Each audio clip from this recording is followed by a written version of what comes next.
never seen something like me. Hello and welcome to another episode of Walking with Wolfinch.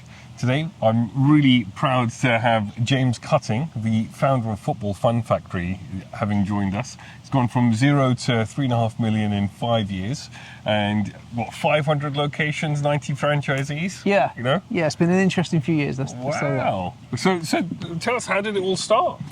So my background is in a professional football club, so didn't play professionally, wasn't good enough, no sob story. So most footballers or ex-footballers have got a sob story, you know, their bad knee injury or something like that. I don't have one of those. I just wasn't good enough. So turned my hand to coaching from a really young age, actually. Stopped playing at 16, turned my hand to coaching. Went off to America to coach football for a couple of years. Wow. Came back, got a job at Cambridge United Football Club, and I was there for almost 10 years. That was basically my one and only job before then starting Football Fun Factory. Wow, that's super cool. And so, and what got you into franchising? Because you started without that in mind, I think, right? That's right, yeah. So started, ran it for a couple of years, from September 2017 to September 2019, 2 years, as my own business. So I took a job outside of football for a period, but very quickly wound that down and went full-time into the running of the business. Made a success of it just based on my kind of knowledge of the industry, really, and kind of what parents want. Yeah. And I think that's for any children's activity provider, I think it's really important to give parents what they want at a price, at the right price, the right product. And that's worked really well. Why franchising? To be honest with you, people just kept telling me to. Good enough reason. Didn't really know much about franchising at all, and literally people were coming to me saying, you should franchise this. Yeah. This is very franchisable. And I was like, okay, I don't really know what that means, but cool. And then I realised over time, bit of research, that was the route to go. Wow. And so, can I ask, you've got all of these sort of locations and so on, but one of your key focuses has been around that marketing piece. And that's the thing that, Julie from my team met you at an event, and she's like, oh, you've got to meet this guy, James. You'd love him. And, and she told me the whole story, but about how you started, but creating all of this content. I mean, where did all that come from? And if you wouldn't mind telling the audience a little bit about it. Yeah, so when I was I was just a football coach putting on sessions for children in the village where I lived, but for some reason it was kind of just natural for me to be able to then document that on social media in a really kind of low quality way. I'd literally prop my phone up against the side of the AstroTurf, lean it up against the goalpost and film myself. Yeah. So I didn't even have someone stood with a phone. I literally had my phone propped up. I was coaching, the audio was rubbish, but I was just posting stuff every single day. Got loads of detracting comments, loads of people telling me it was all too much, and it's like, oh, you're posting all the time. And I was like, yeah, I do post all the time because I want to share our story, share our vision, and get that out there.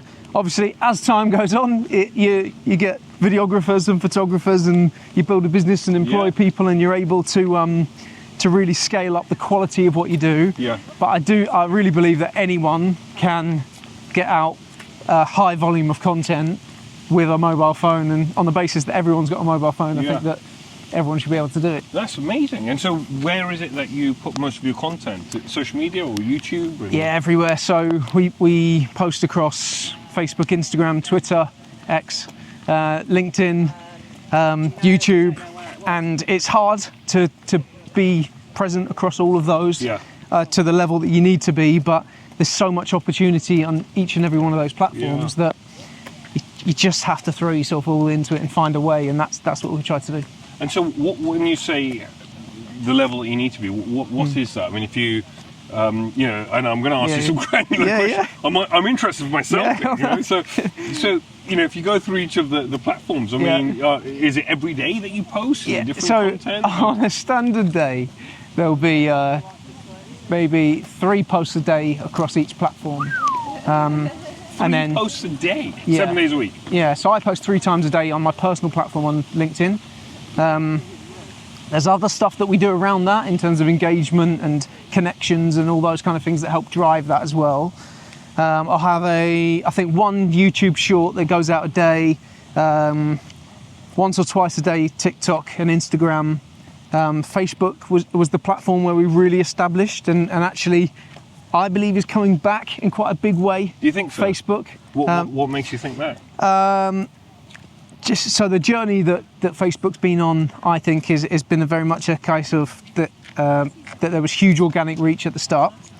Then everyone in the world got Facebook. Yeah. And then basically it only started to show stuff to your friends. It's now getting to the point where for the first time, like TikTok, like Instagram, it's now showing stuff to people that aren't your friends. Right. And Wow. that is big, really, because it's taking it towards TikTok and Instagram in terms of the reach of that. And I think it's just at the start of that. So where we are today, I think that could be really interesting moving forwards. Right. Wow. Crikey. Okay. Noted.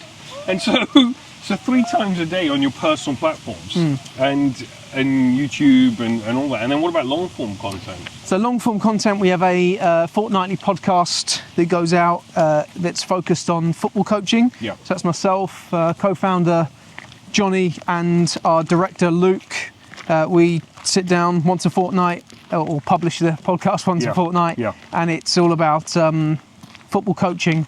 We found that doing that enables people to kind of connect with us because it's quite a fun-based podcast. Yeah. Obviously, fun is the brand. Yeah. Football and fun. So we talk about football coaching, and it draws in an audience of football coaches that we then lead towards the franchise opportunity as well. Yeah.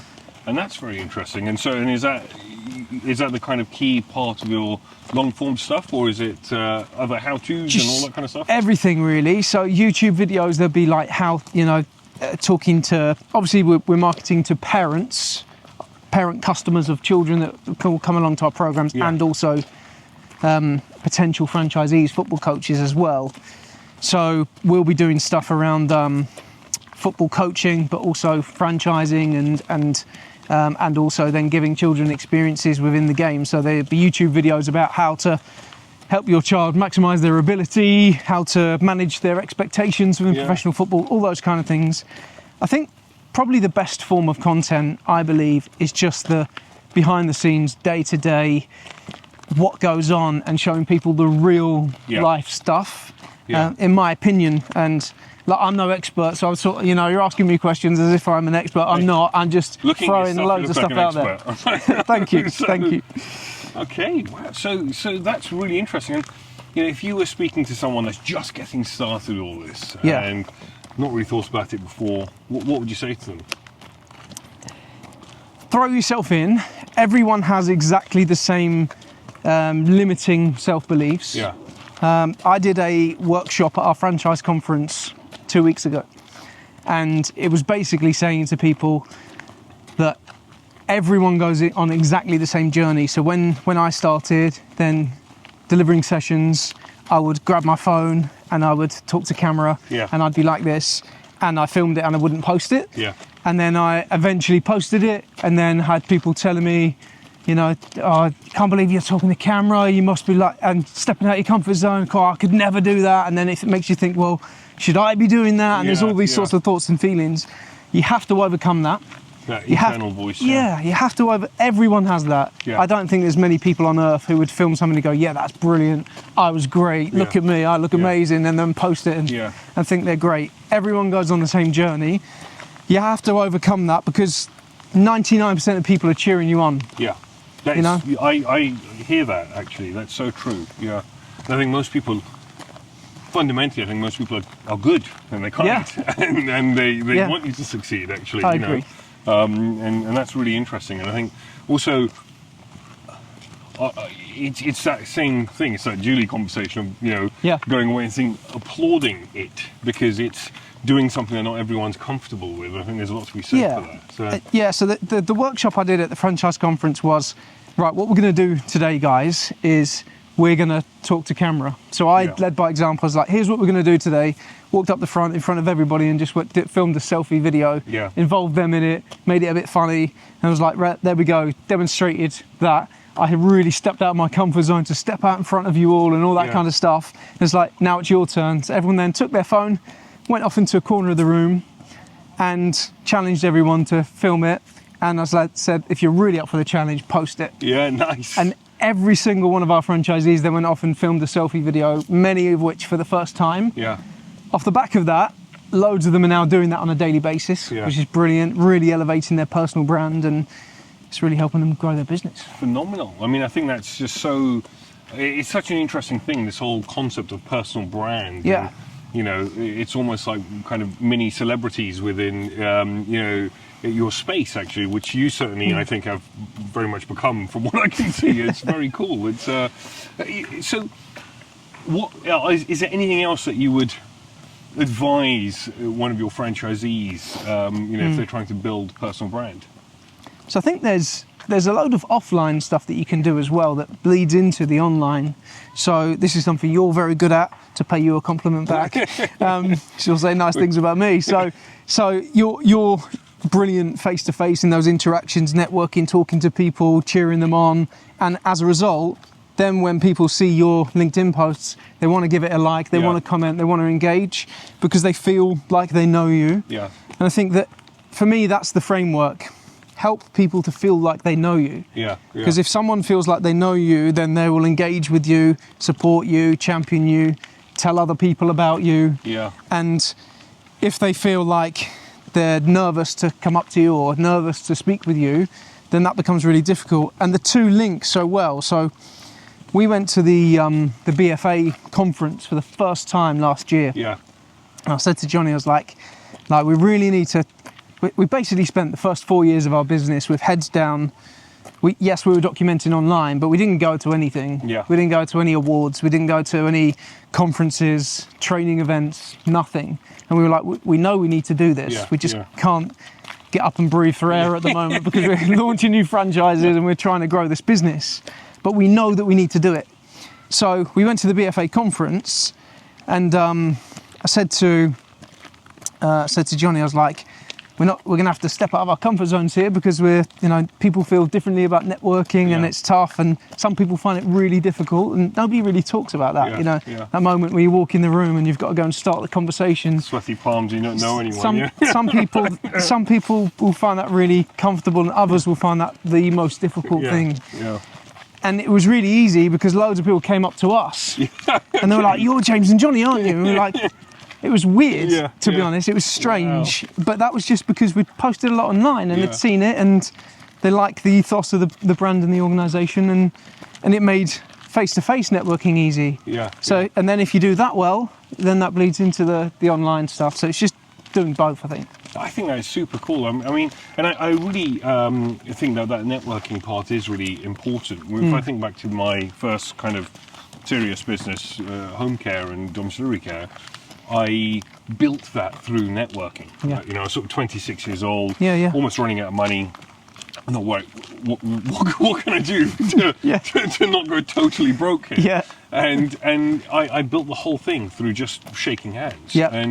And actually what I realised was that, as you said earlier, most people want you to succeed. And so, you kind of make friends and all that. And even, I find people even within my own sector, competitors, in the franchising space, in home care, have been some of the biggest kind of advocates. I've got loads of, within my sector, but to name a couple, you've got some, Trevor Brocklebank and Ken Geary, actually, who really kindly sort of, went out with me for a lunch and was like, okay, here are the things that I would have done differently and so on. And, and it's just such a kindness, I think, that people pay you. But you don't get it unless you ask, right? You've got to go out and 100%. Be present, be in the room. Yeah, I think franchising, everyone says it, but franchising is such a giving community.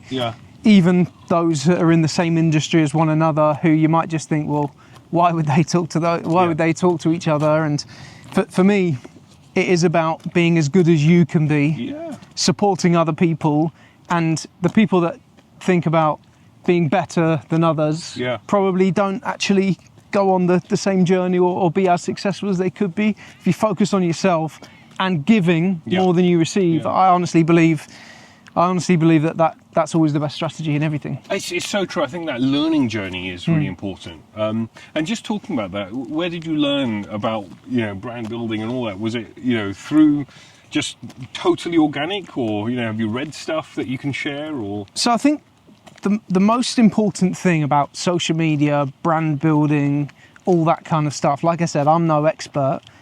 I just like it. Yeah. And I think that for those people that then say, oh, I really should post on social media, or I haven't posted for 3-4 weeks, the truth is they don't enjoy it. Yeah. Now, that doesn't mean they can't do it. What it means is, in my opinion, they have to find the enjoyment in it. Yes. So they have to find something they do enjoy. That thing might be writing a weekly blog. Yeah. And it may be that they're really skilled at writing, and that's the thing that's going to really help them.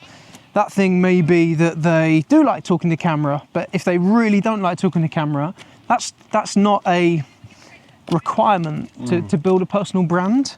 You could put out photo content, you could put out written word, you could put out video content, but ultimately I think it's finding that's something that you enjoy. Yeah. And if you're doing stuff that you just don't enjoy, typically you're not going to do it particularly well. Yeah. That's fair in any walk of life, I suppose, isn't it? Exactly. And James, one of the things that I thought was really interesting when we first met, we were talking about content that you created before getting into franchising. Yeah. And you created a shed load of content to put out there for your franchisees and so on. Yeah. Can you talk us through that a little bit? Because I think so many franchisors, you know, and franchisees, in fact, would really benefit from understanding that thinking process. Yeah, I think it goes back to that networking piece, and probably the best example of this I can give is when somebody comes to the final stage of our franchise recruitment process, our discovery phase, we call it. So they meet our director, Luke. Thank you. Cheers. They meet our director, Luke, and they go for a couple of Zoom calls with him, get a load of financial information, ask all the questions they need to. It's a two-way process, obviously. Is it right for them? Is it right for us? The next step is then a face-to-face meeting. We actually have a football coaching observation. They come and deliver the sessions because that's part of the franchise. But at that point, they then come and meet us for the first time. All three, so me, Johnny and Luke, so co-founders, director, all three present at that point, and we meet face-to-face, we see them coach, and then we sit down, get to know this person and make sure it's a good fit for both parties. But when they come to that coaching observation, they will either be a massive fan of Luke because he had a playing career, they know who he is, and he's like the draw for them, the hook for them, or whatever. They might be a fan of Johnny because they watch his Instagram videos and they like his coaching tips and they really engage with his content. Or they may be a fan of me and they may see stuff on LinkedIn, or but they're typically a fan of at least one person, sometimes two or sometimes all three. And ultimately what we're all doing is then building personal brand to be able to make people familiar and comfortable and excited. So when they then turn up to meet us to discuss a franchise, it really feels like they're trying. It's like a job interview. They're trying to sell themselves to us. Yeah. Whereas that completely, for me, reverse engineers the franchise recruitment process, where it's not us selling them a franchise. Yeah. It's us awarding the right people a franchise and going through that process. But they turn up sometimes a little bit nervous, a little bit, apprehensive, but kind of in awe of the organisation and the people. Now, say that with no ego and no arrogance, but it's just kind of what you then build, the story that you tell and the connection that you make, albeit virtually through a screen, even though you don't meet these people until you meet them face to face. They then feel like they know you because they've watched hours and hours of video content. They've sat down and watched a long form YouTube video and they feel like they've met you before, which is really, really powerful, because if you sit down at the end of a franchise recruitment process and it's the first time they've ever seen you, they don't know what you look like, they don't know what you stand for, it's really hard to find that match. Whereas if they turn up and they know that I've got children, they know that my backstory, they know my career history, they know my ethos, my values, and it resonates with them, there's no sell involved. The only sell is them selling themselves to us, and then us deciding whether they're right for the brand. So I think that put everything out there that you're comfortable with. Some people prefer not to go too personal with stuff. Yeah, sure. And that's fine. But everything you're comfortable putting out there. At the weekend, I dismantled the trampoline in my back garden with my 2-year-old son. And I time-lapsed it and posted it on LinkedIn. And There were two reasons I time-lapsed it. One, I thought I'm never going to put this trampoline back together.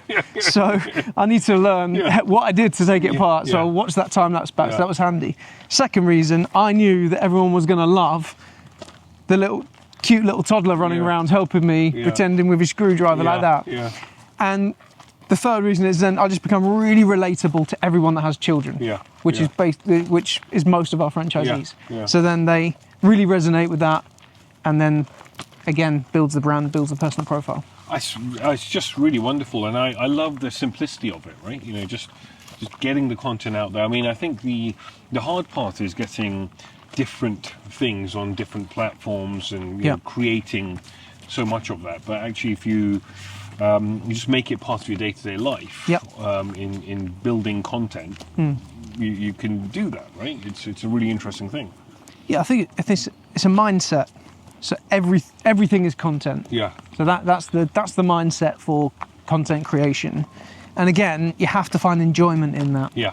So it's finding what you're good at, finding what you enjoy putting out there. And if you're fortunate that you enjoy content creation, then just document everything. Yeah, yeah. That video would serve no real purpose on Instagram other than maybe as an Instagram story. Yeah. But I knew that LinkedIn was the platform for that post. I remember when I first started franchising, there was a guy that, again, very giving. He was kind enough to give up some time. He'd sold a franchise business for 4 million quid, really successful in franchising, done really well. He was local to me. He actually contacted me and gave me some advice on stuff, and I met him and he really, really helped me. I remember though that then he in trying to help, he then sent me a message on LinkedIn. He said, just a little heads up that LinkedIn, it's not for personal content. It's not Facebook. Yeah. LinkedIn's for, like, you know, building, you know, putting your CV out there and trying to find a job. I was like, and so I went back and was like, thanks very much. That's great. Brilliant. Yeah. Thinking, no, you don't quite understand the way that social media is evolving and developing. Yeah. It really has. I mean, LinkedIn has really changed over the last, 4 or 5 years even. Yeah. I think that's very interesting. And so what does your following look like on all these places? I mean, where is the most active thing for you? So it's really interesting across everything. So following across most platforms, and it may completely flip reverse, but we found that following has changed. So the way in which social media used to work was that the more followers you have, the more people see your stuff. Yeah. Whereas nowadays, I think you can post an Instagram or TikTok video and 98%, maybe 99% of the views are going to be non-followers. Yes. It's going to be on the For You page and it's going to be non-followers, which means that you're going to gain more followers, potentially. Yeah. But it means that your followers are not necessarily seeing what you're posting. Yeah. So we've built up decent followings on stuff. Johnny's got a far bigger following than me across Instagram and TikTok in particular, because he's just giving value. Yeah. Really, my biggest following would be LinkedIn, just sort of taking people on that business journey. Yeah. But the real opportunity, I think, is to give. So the reason why Johnny wins on those two platforms, he's a football coach, he's really talented. He literally goes along to some of our sessions, he's mic'd up, videoed, it's clipped into short form content, and it's just showing people this is what good looks like. Yeah. So all the football coaches then watch that and go, this is great. This guy's giving me all this stuff for free. I love his videos. They follow him. They watch his content. And then they start to read into Football Fun Factory and they see it's a franchise and they're football coaches. Yeah. So we're just leading them on that path. Wow. But it starts with giving.